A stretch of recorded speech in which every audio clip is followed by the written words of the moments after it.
in my constituency in a series of community centres, schools and other places, and all those that help and support and work in the food banks in my constituency.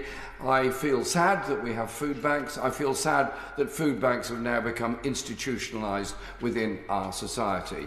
15 years ago there were almost no food banks, now they are all over the country. We need to look at the problems of inequality and poverty within our society.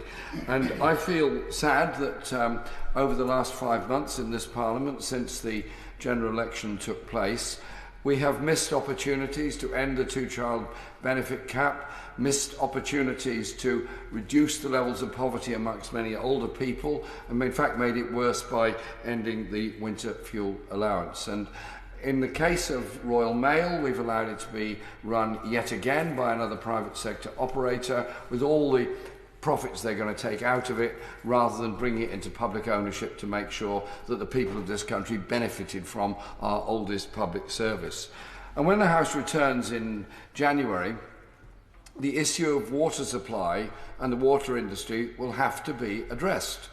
We have water companies all over the country paying their CEOs the most massive salaries imaginable, taking huge profits out which are paid often to overseas investors in our industry, and we have catastrophic levels of pollution in our rivers and our seas. And in the case of the water company that affects my area, Thames Water, the most indebted company around, that is now expecting to put up the bills yet more in order to pay for the infrastructure, which they could have paid for themselves had they not been paying so much money to private investors all over the world. The case for public ownership of water is absolutely overwhelming. And so the other issues I just wanted to quickly mention in the last couple of minutes I've got are this. Our society is precious and valuable, but in the past year we've seen the rise of racism in our society.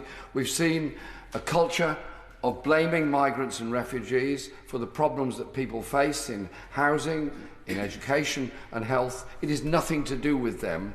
The problems of those are the lack of investment in those services.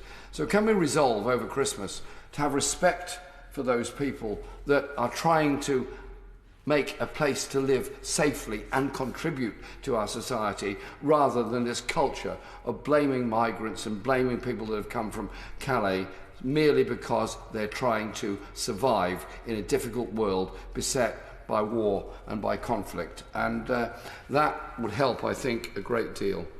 My constituents are wonderful people, but many have the most appalling housing problems to deal with. The street homeless, who are helped by various organisations, including the local authority, and I don't blame them for the problems at all. Those living in the grotesquely overpriced private rented sector, and those living in increasingly undemocratically run housing associations, and those living in leased property where they are paying exorbitant charges for ground rent and for services and have very little control over their own lives.